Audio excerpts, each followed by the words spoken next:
जय श्री राम, जय कुंडलिनी माता। यह षट चक्रों में अनाहत चक्र बहुत महत्वपूर्ण है। यह ऊपर के 3 चक्रों और नीचे के 3 चक्रों के बीचों बीच में है और इन चक्रों का संतुलन करता रहता है। अनाहत चक्र का, हर चक्र का जो है वाहन होता है। तो इस अनाहत चक्र का वाहन है हरिण। हरिण कैसा रंग का? भूरे रंग का और हरे रंग का हरिण है। यह हरिण क्या करता है? हरिण चौकड़ी भरता, कुला से मारता। उसी प्रकार जो इसकी अनाहत चक्र की साधना करता है वो साधक सतर्क रहता है और बड़ा ही सावधान रहता है। और ये जो है अनाहत चक्र के वाहन का, हरिण का भोजन ध्रुवादल है। इसलिए ये ध्रुवादल के, और ध्रुवादल क्या है? द्रोव कहते हैं जिसे। ये द्रोव इसका जो है भोजन है। और इसको क्या करते हैं? जो साधक इसका मतलब अनाहत चक्र की साधना करता, हरिण का ध्यान करता है, वह जो है उस एक संजीवनी बूटी होती है। संजीवनी पंचमरा, 5 चीजों की पंचमरा चीजा कहलाती है। उसमें ये ध्रुवादल भी है।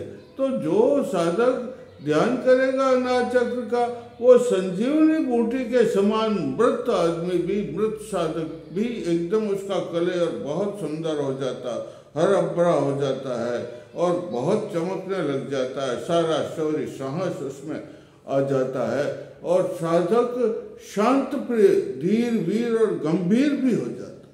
कैसा हो जाता? धैर्य धारण करने वाला, गंभीर धारण करने वाला, शांति को धारण करने वाला हो जाता है और जो है उत्साह की तरंगों में आनंद लेने वाला होता है। देखो भाई, इसकी जो है वो देवी काकनी, कौन सी, क्या नाम है?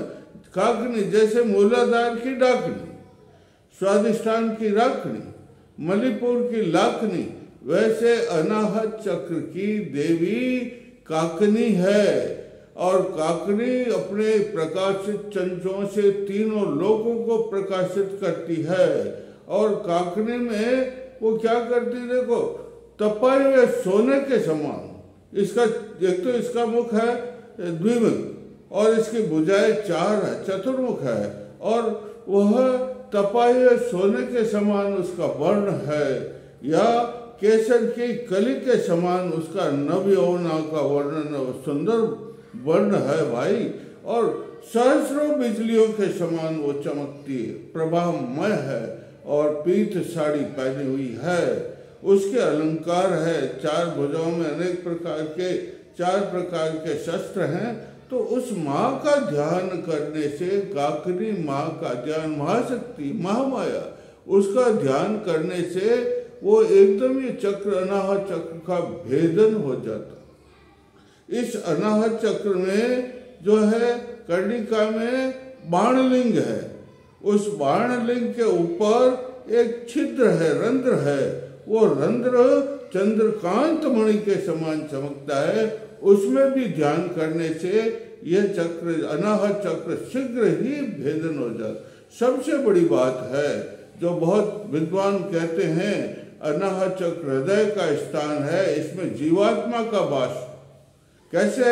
इसकी जो कर्णिका है कमल की है, वो 12 पंखुड़ियां हैं, उसके बीच में कर्णिका, उसके अंदर एक 8 पंखुड़ियों का कमल अलग है। उसमें ज्योति जलती, जौ के समान, जौ गेहूं के बीज और दूसरे जौ का उसके समान ज्योति जलती है। उसमें ध्यान करने से सर्व सिद्धियां प्राप्त हो जाती है और जो है ये भेदन भी शीघ्र ही हो जाता है। बड़ा साधक को आनंद आता है, बड़ा साधक योगीश्वर बन जाता है उसमें ध्यान करने से। तो उसका ध्यान देखो, इसमें मंत्र है भाई, मंत्रों से हर एक चक्र की सिद्धि होती है। तो इसका जो मंत्र है वो है सोहम। क्या मंत्र है इसका?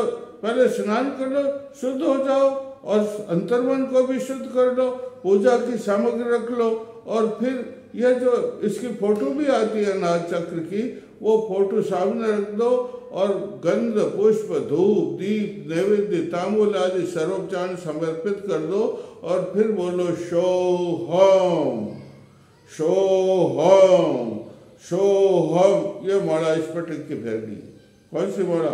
ये इस पर टिक के माला फेरनी है सोहम की, इससे जागृत हो जाता। देखो एक दूसरा बहुत अच्छा मंत्र बताता हूँ। ये प्राण है ना, इसमें क्या है? प्राण है। प्राण है तो मनुष्य जीवित है?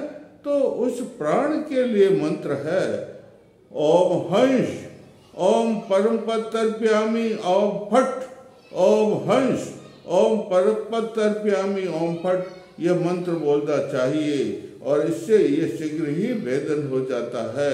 अरे शास्त्रों में लिखा हुआ है कि एक देखो इसका चिति है, चित्त है, हृदय में चित्त है ना, उस चित्त में कभी बराबर विधि विधान से इसका शोधन परिशोधन नहीं करते हैं तो कुछ गड़बड़ हो जाता। उसको चित्त को सिद्ध करने के लिए, रोग हटाने के लिए एक मंत्र बहुत अच्छा दुर्लभ मंत्र है भैया, वो आपको बता देता। ओम चित्त शक्ति चित्त स्वरूपणी महाचितात्मका मम चित्तजान रोगान समय समय, मम चित्तजान रोगान समय समय ठ ठ ठ स्वाहा, ठ ठ ठ स्वाहा।